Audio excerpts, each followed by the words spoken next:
বুঝলে খাদা ভাই, গায়ে খুব জ্বর, বড়ি আছে? আমাদের তুমি আবার আলামার কাছে যাও, কালামায় এক নম্বর বড় ডাক্তার ছিল। কি কি রে? কালা ভাই বড় ডাক্তার? কালা ভাই, আমার গায়ে জ্বর। তোমার গায়ে জ্বর? আমি কাজ করতে করতে রুগী দেখিনি, আমার চেম্বারে আসতে হবে। এক সময় আমি বড় ডাক্তার ছিলুম, আমি কানে কম শুনি বলে এখন জরুরি কাজ করছি। তুমি আমার চেম্বারে চলে আসবে। এসছো? হ্যাঁ খালি কি জ্বর? হ্যাঁ জ্বর। আচ্ছা, গালটা হাঁ করো দেখি একবার।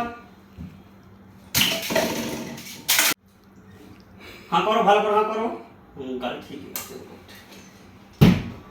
আচ্ছা, তোমাকে এখন একটা ইঞ্জেকশন নিতে হবে। খাওয়া দাওয়া ঠিক হচ্ছে তো, টেনশন নেই। তো এটা ক লেভেল আছে, সেন্সি লেভেল, এটা দিতে হবে এটাকে।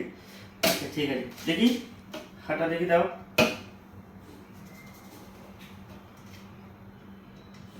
ওয়ান লেভেল দিচ্ছি, আজকের দিনটা দেখো, কালকে তারপর আসবে আমি দেখে নেবো মনে একবার। এটাকে ধরে রাখেন, রক্ত বেরিয়ে যাবে না। আর এই যে প্রেশারটা তোমার একবার মাপতে হবে, দেখি ধরে রাখবে এখানে।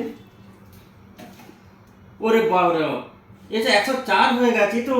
আগে কোথায় ছিল তুমি, দেখাও না কেন? 104? হ্যাঁ। আচ্ছা, বইটা দিচ্ছি, এটা ইমার্জেন্সি খেয়ে নাও। হ্যাঁ। এই বইটা দিচ্ছি, এটা দিনে দুবার খাবে। এটা খাওয়া দাওয়ার পর একটা খাবে।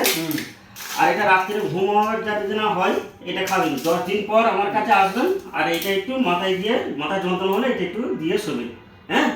যা, বাপের জন্ম দেখিনি এরকম কালা ডাক্তার। উল্টো পাল্টা চেক আপ, এরকম চেক আপ আমি কোনোদিন দেখিনি। বাইগান